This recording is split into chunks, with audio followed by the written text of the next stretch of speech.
धाराशिव जिल्ह्यात रब्बीच्या पिकासाठी आवश्यक असलेला युरिया खत तो मिळत नसल्याची काही शेतकऱ्यांनी माझ्याकडे लेखी तक्रार केली होती। त्याच्यानुसार मी कृषी दुकानदारांना भेटी दिल्या, त्यांच्याकडे खत नव्हता।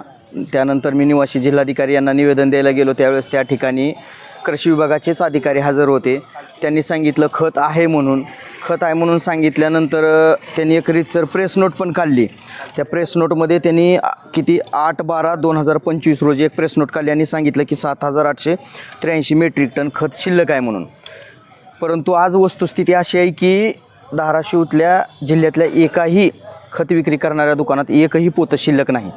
त्यांच्या ई-पॉस मशीनला मात्र स्टॉक आहे, ई-पॉस मशीनला स्टॉक आहे, पण दुकानात उपलब्ध नाही। याचा अर्थ नेमकं काय मला पण समजत नाही। त्यांची प्रेस नोट घेतल्यानंतर पण परत पुन्हा मी 1 महिना झालं वेगवेगळ्या दुकानांना भेटी देतोय।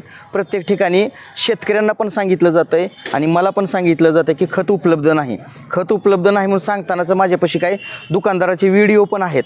ते व्हिडिओ स्टिंग केलेलेचे व्हिडिओ आहेत। त्यानंतर सुद्धा खत उपलब्ध होत नाही। शेतकऱ्याच्या उत्पादनावर याचा थेट परिणाम व्हायला लागलेला आहे। उत्पादन निम्मेवर येऊन ठेपलं आहे। काही जणांचे गहू आणि ज्वारी निसवून गेलेले आहेत। आता त्याला तर खत टाकायची वेळसुद्धा निघून गेली। मी वेळोवेळी त्यांना भेटून पण या ठिकाणी विनंती केली, बाबा तात्काळ खत उपलब्ध करून द्या। ते आहेच म्हणतात खत, पण खत काय नाही। मशीनवर खत आहे, प्रेस नोटला खत आहे, पण दुकानात खत नाही। याचा अर्थ हा 8000 मेट्रिक टन खत नेमका गेला कुठं, याच्या पाठीमागं कोण आहे, हा सुद्धा एक आणखीन या ठिकाणी काय म्हणतात त्याला सर्चिंग करण्यासारखा विषय आहे।